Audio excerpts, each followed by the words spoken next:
Hey guys, hi, welcome to your channel बता studies. किसी ने मुझसे मैसेज करके पूछा था कि आर्कियोलॉजी क्या है, ठीक है। हालांकि मैंने आपको ऑलरेडी बता रखा है कि जो आर्कियोलॉजी है, जिसे हम हिंदी में पुरातत्व कहते हैं, वो क्या है, ठीक है। लेकिन यहाँ पे जो आर्कियोलॉजी मैं आपको समझाने जा रही हूँ वो बिल्कुल बुकिश नहीं है। मैं कोई किताब की लैंग्वेज नहीं बता रही कि ये ग्रीक भाषा से लिया गया है, ये हिंदी भाषा के कौन से दो तत्वों से मिलकर बना है, मैं ऐसी कोई बात नहीं कर रही, ठीक है। हम सिंपल समझ लेते हैं कि आर्कियोलॉजी क्या है। जब हम किसी से पूछते हैं कि आर्कियोलॉजी क्या है, तो बहुत सारे लोग आंसर करते हैं मतलब पुरातत्व, या उसमें डिगिंग होती है, खुदाई होती है। लेकिन हम आर्कियोलॉजी को बड़े सिंपल शब्दों में जान रहे हैं।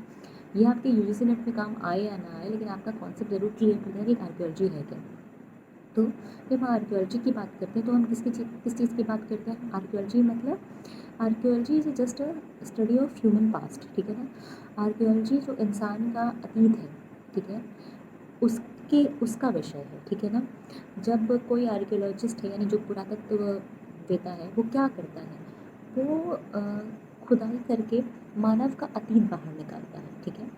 कि जो हमारे एंसेस्टर्स थे यानी जो हमारे पूर्वज थे, वो क्या खाते थे, क्या पीते थे, क्या चित्रकारी करते थे कि नहीं करते थे, उनकी संस्कृति क्या थी, वो कौन से पशु पालते थे, अ, वो मछली का शिकार करना जानते थे कि नहीं जानते थे, उन्होंने आग का प्रयोग कब सीखा, कैसे सीखा, बर्तन कैसे बनाने सीखे, खेती करना कब सीखा, ठीक है। यानी इनफैक्ट उन्होंने जो गार्बेज इकट्ठा कर रखा था, ठीक है, कूड़ा कचरा, उन सब तक का अध्ययन पुरातत्ववेत्ता यानी कि आर्कियोलॉजिस्ट करता है, ताकि वो मानव का यानी कि जो हमारे एंसेस्टर्स हैं, हमारे पूर्वज हैं, उनका इतिहास पता कर सके, ठीक है। अब जो आर्कियोलॉजी है वो मतलब क्यों ज़रूरी है, तो ठीक है। तो आप बस दो सिंपल बातें समझ लीजिए। जो आर्कियोलॉजी है वो ये बताती है कि जो ये सोसाइटी है ना, आज की सोसाइटी, इसका अतीत क्या रहा है, ठीक है। ये आज सोसाइटी जो मतलब जो हम यहाँ तक पहुँच गए हैं, मतलब हम चाँद तक पहुँच गए, हम मंगल तक पहुँच गए, तो ये सोसाइटी स्टार्टिंग में कैसी थी और इसकी शुरुआत कैसे हुई, ठीक है। एक तो ये, दूसरा ये कि जो जो भी कुछ आज है, जो भी परंपराएं हैं, रीति रिवाज है, जो हमारी फूड हैबिट्स हैं, आदतें हैं, मतलब खान पान की, या हमारी जो जीवन शैली है, वो ऐसे कैसे है, ठीक है ना। ये कहाँ से हमने ली, कहाँ से हमारे अंदर ये आदतें आई, कैसे शुरुआत हुई, इन सब को जब आर्कियोलॉजिस्ट खुदाई करके जब मानव का पास निकालता है, तो ये सारी चीज़ें वो साथ में निकालता है। मतलब कि आर्कियोलॉजिस्ट सिर्फ खुदाई नहीं करता, ठीक है, वो सिर्फ खुदाई के जरिए वो पूरा वो समाज खड़ा कर देता है हमारी आंखों के सामने। मतलब हमें पूरा इनडायरेक्टली खुदाई के जरिए ये समझा देता है कि कैसे मानव जीता था, कैसे मानव रहता था, मतलब आदि मानव यानी आपके पूर्वज, उनके बारे में। तो ये जो पूरा आर्कियोलॉजी बेस्ड है वो मानव के ऊपर बेस्ड है, ठीक है ना। मतलब आर्कियोलॉजिस्ट मानव से जुड़ा चाहे कुछ भी हो, ठीक है, मतलब वो एक पत्थर ही हो जिसका उपयोग मानव ने टूल के तौर पे किया हो, वो सब चीज़ें आर्कियोलॉजी के अंदर आ जाती हैं, ठीक है।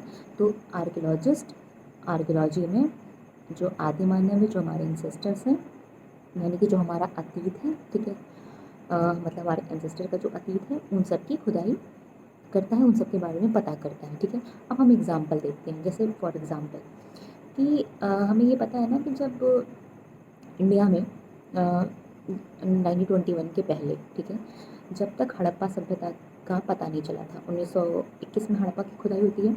तो जब तक हड़प्पा सभ्यता का पता नहीं चला था, पूरे वर्ल्ड में ये चीज़ फेमस थी कि जो भारत है उसका कोई जो पिछला इतिहास है वो नहीं है, ठीक है ना। और जो अंग्रेज हैं वो हमें बड़ी हेय दृष्टि से देखते थे, और माना जाता था कि जो मिस्र की सभ्यता है या जो मेसोपोटामिया की सभ्यता है वो पुरानी है, लेकिन भारत का कोई इतिहास नहीं है। लेकिन जब 1901 में हड़प्पा की खुदाई होती है, फिर 1922 में जब मोहनजोदड़ो की खुदाई होती है, उसके बाद बहुत सारी खुदाई होती है बहुत सारी जगहों की, तो पता चलता है कि नहीं, भारत का बहुत पुराना इतिहास रहा है, ठीक है। और वो बहुत ही मतलब सुसंस्कृत इतिहास रहा है। जैसे कि जब हम खुदाई को देखते हैं तो हमको पता चलता है कि जैसे हड़प्पा के नगर मिले हैं, वैसे तो आपको मेसोपोटामियन नगर भी नहीं मिले हैं उतनी, मतलब सफाई की व्यवस्था से लेकर जो भी उनके रहने का तरीका था, जो उनकी सड़कें थी, ऐसी चीज़ें हमें वहाँ पे भी नहीं मिलती हैं। तो जब मानव को जब जब आर्कियोलॉजिस्ट ने हड़प्पा की खुदाई करी, मोहनजोदड़ो की करी और ऐसी बहुत सारी साइट्स की करी, तो भारत को उसका अतीत मिला, ठीक है? इसलिए आर्कियोलॉजी इंपॉर्टेंट हो जाता है। दूसरा, आपको पता है कि जब हम बहुत सारी टेक्स्ट में बहुत सारी जगह के बारे में पढ़ते हैं, जैसे फॉर एग्जांपल ह्वेनसांग आता है तो वो नालंदा के बारे में लिख के जाता है, लेकिन जब तक कनिगम ने नालंदा का पता नहीं लगाया था, हमारे लिए वो एक कपोल कल्पना थी। आप उस बात को कैसे साबित करेंगे कि वो चीज़ थी? ठीक है, आपने कह दिया किताब में लिख दिया, तो वो प्रूफ तो नहीं हो जाएगी ना। तो जब कनिगम ने नालंदा की खुदाई करी तो पता चला कि हाँ, जो ह्वेनसांग लिखता है वो सही बात है, और नालंदा इतना विशाल विश्वविद्यालय था जहाँ से फॉरेन से भी इतने सारे स्टूडेंट आते थे पढ़ाई करने के लिए। वहाँ का एंट्रेंस बहुत टफ होता था। खुदाई में वहाँ की लाइब्रेरी, वहाँ जो कमरे बनाए गए थे स्कॉलर्स के लिए, वो सब कुछ मिलता है, ठीक है?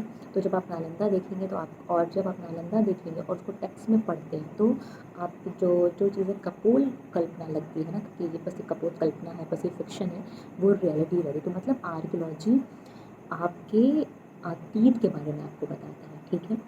जो कि हर एक सभ्यता के लिए ज़रूरी है। तो ये तो मैंने सिर्फ आपको एग्जांपल दिया कि वो ज़रूरी क्यों है। तो सिंपल आप शब्दों में समझ गए होंगे कि आर्कियोलॉजी है क्या, ठीक है? आर्कियोलॉजी बस वो विज्ञान है जिसके ज़रिए जो आर्कियोलॉजिस्ट है, ठीक है, वो मानव का जो अतीत है, ठीक है, यानी कि जो आदि मानव का अतीत है, जो हमारे एंसेस्टर्स का अतीत है, उनको खोद के निकालता है, ठीक है? यानी कि पूरा मानव अतीत की कहानी है और इसमें सब कुछ आ जाता है, उसका रहन सहन, खान पान, उठना बैठना, चित्रकारी, ठीक है, उनके टूल्स, उनके खाने पकाने की टेक्निक, बर्तन, कृषि, पशुपालन, सब कुछ, ठीक है? तो होप यू गाइज आपको ये वीडियो समझ में आया होगा, और नहीं समझ में आया होगा तो प्लीज़ मुझे कमेंट बॉक्स में लिख दीजिएगा। सी यू देन, टेक केयर।